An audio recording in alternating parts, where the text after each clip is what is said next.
En Argentina hay 4 de cada 10 hojas de papel que se imprimen más o menos salen de sus ingenios. Con 92 años sigue siendo el patriarca de su familia y la familia siempre figura entre las 30 más ricas del país. Estoy hablando de Carlos Pedro Blaquier, el dueño de Ledesma, acaso el exponente más fiel de la oligarquía realmente existente en Argentina. Mira, desde principios del mes pasado sus empleados vienen denunciando algo muy grave, que el complejo industrial Ledesma se convirtió ahí en Jujuy en un foco de contagio y propagación del coronavirus. Ayer le dedicamos el programa de Brotes Verdes a esto, pueden encontrar algunos fragmentos en redes sociales con el hashtag azúcar en sangre, y lo que denuncian los obreros es que la empresa obliga a trabajar a pacientes de riesgo, no provee ningún elemento de prevención del COVID, denuncian que ya hay 11 muertos entre los obreros del ingenio, que son cerca de 7.000, y que tienen más de 300 contagiados. La empresa admite 343.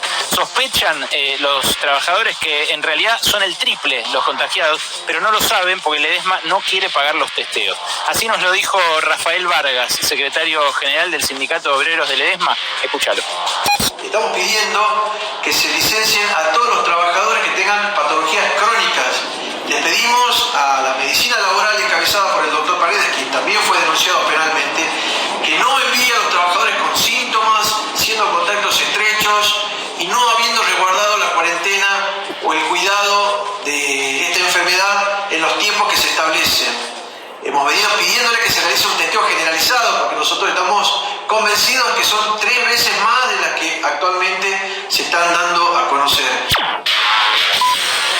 El asunto recorre todo el país, por supuesto, porque en muchas empresas se da esta discusión. Pasó, por ejemplo, hace poco en las tapas para empanadas de la Salteña, que también tiene más de 50 casos en su fábrica. Pero el asunto es especialmente grave ahí en Jujuy porque Libertador General San Martín tiene su sistema sanitario totalmente colapsado,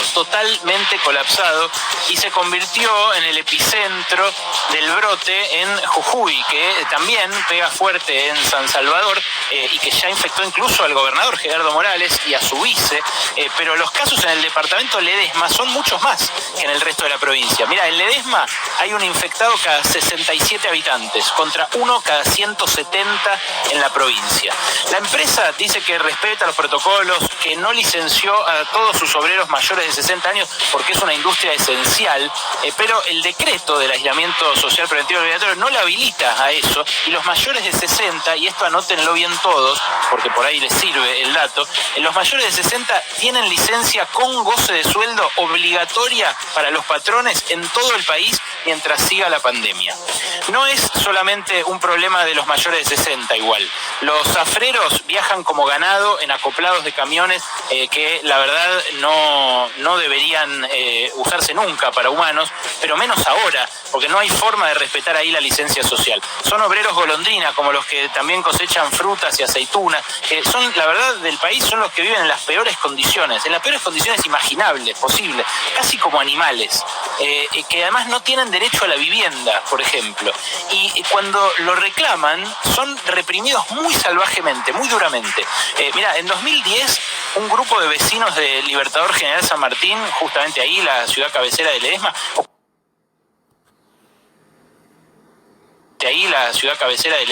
ocupó 17 hectáreas de campos de Ledesma que estaban sin cultivar y sin usar, 17 manzanas. Eran tierras que reclamaban para hacer sus viviendas, justamente. 17 manzanas. Vos me dirás, bueno, nada, 17 manzanas es un terreno, es un montón. La empresa en su zona de influencia tiene 160.000 hectáreas. 160.000, les pedían 17 manzanas y no se las dieron, porque lo que estaba en juego era la propiedad privada sacrosanta. Lo que sí les dieron en esa protesta de 2010 fue una zamarreada tremenda que dejó 4 muertos, 3 campesinos y un policía. Nadie del gobierno de ese entonces, del gobierno de Cristina Fernández de Kirchner, dijo nada, y nadie recibió a las familias de los sin techo ni a las familias de los muertos. Unos meses después, lo que sí les dieron fueron las 17 manzanas. Se hicieron algunas viviendas y hubo que ponerles placas con los nombres de los muertos. en la represión. La vida de Blaquier es el contraste más fuerte que te puedas imaginar con esa realidad. Él pasa su cuarentena en su mansión de San Isidro, que bautizó La Torcasa, que está toda revestida de mármol por dentro, desde el techo hasta el piso, incluso adentro de los baños. No le alcanzaba, se ve, con eso, entonces también puso estatuas y bustos de Julio César, de Juno, de Diana, algunos leones en la puerta que también custodian el ingreso, y como tampoco le alcanzaba con eso, hace algunos años mandó a editar un libro con fotos de la propia mansión, que él dice es su antídoto contra el tiempo, porque lo va a hacer sobrevivir a la historia, a pura belleza.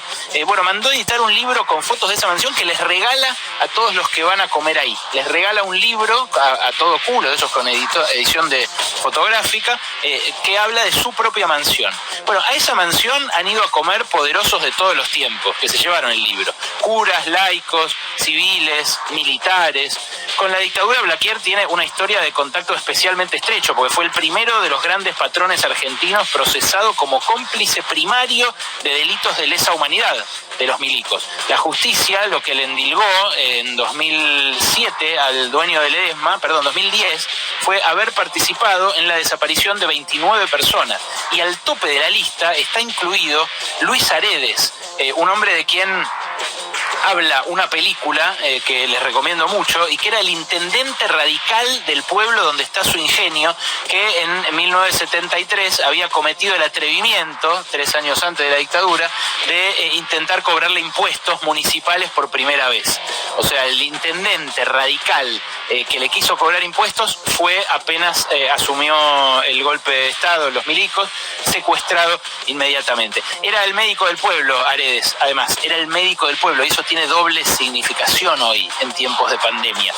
Lo chuparon la misma noche del golpe en una camioneta del ingenio, como si hicieran falta más pruebas de quienes habían dado el golpe de Estado con los milicos. Lo tuvieron casi un año y después lo soltaron, pero al poco tiempo lo volvieron a secuestrar y no apareció más. En el medio de esas dos cosas, mientras estaba detenido Aredes, fue el tristemente célebre apagón de Ledesma, un corte de luz intencional que dejó a oscuras al Libertador General San Martín y a 2 pueblos más, ahí cerca, Calilegua y El Talar, y lo que cuentan los sobrevivientes es una película de terror. Los pueblos completamente oscuras y solamente se veían las luces de las camionetas del ingenio y de los camiones del represor Domingo Bus. Esa noche detuvieron a 400 trabajadores, estudiantes, vecinos de esas localidades. La mitad de ellos estuvieron meses presos, atados, encapuchados en galpones de la propia empresa. Hubo tortura, hubo interrogatorios, y 32 obreros, 32 de los 400 que se llevaron el apagón, nunca volvieron a sus casas. Blaquier, y no la quiero hacer demasiado larga, pero me parece que vale la pena extenderse un poquito sobre él. Blaquier se define como filósofo y filántropo, pero no le gusta nada que lo critiquen. Hace unos años escribió esto que vas a escuchar ahora, en su blog, y lo hizo con todo el sentimiento del mundo. Escribió esto que vas a escuchar ahora en su blog. Leyendo lo que dicen en internet, comprendo que la gente de extrema izquierda diga cosas muy malas de mí, porque ellos, como personas fracasadas en la vida privada, despotrican contra los que tienen éxito. Se consideran arbitrariamente postergados por una sociedad injusta, y no pueden reconocer que son unos inservibles. Por eso se trata de resentidos incurables que sueñan con invertir el orden social para que los de abajo, como ellos, estén arriba, y viceversa. Así lee el conflicto social Carlos Pedro Blaquier. Pero así como el dueño de Ledesma es un exponente de esa oligarquía del pasado, rancia y conservadora, sus herederos se preparan para ser también la oligarquía del futuro. El bioetanol es lo que la ley obliga a las petroleras a mezclar con la nafta para rebajarla. Y hoy Bioledesma es la principal productora de bioetanol del país. El principal impulso se lo dio una ley de 2006 que estableció el corte obligatorio de las naftas con un 5% de bioetanol. El lobista de Ledesma de ese entonces, Federico Freddy Gary Nicholson lo puso en muy pocas palabras. Dijo, nuestro futuro empieza hoy y acá. Después, como jugaba al golf con Amado Boudou, consiguió que le asignaran el mayor cupo de producción de biocombustible subsidiado, que ahí sí aparece el Estado y ahí sí le sirve a esta clase de empresas. Fue justito cuando Argentina entraba en el podio de los mayores productores mundiales de bioetanol. Es lo que une el pasado de Ledesma con el futuro en términos tecnológicos, aunque sus trapiches, sus ingenios sigan usando en muchos casos la misma tecnología de hace 100 años. Ledesma dice que el gobierno la obliga ahora a seguir produciendo, que como son esenciales y como además hacen alcohol, los presionan para mantener la producción al tope y que por eso no licencian a su personal en población de riesgo, el personal que puede padecer coronavirus y agravársele esto mucho. Pero los decretos no avalan a la empresa, de vuelta, no avalan a la empresa. El año pasado la compañía de los Blaquier facturó más de 20.000 millones de pesos y ganó cerca de 2.000 millones. El intendente actual que le responde a Blaquier lo niega, desmiente que el foco de coronavirus sea la empresa y de algún modo les da la espalda también a los empleados, a sus votantes, a sus vecinos, que son los que lo están denunciando. Los obreros y sus familias, por supuesto, tienen miedo de enfermarse porque ya no hay camas de terapia intensiva en Libertador General San Martín, pero tienen que seguir trabajando.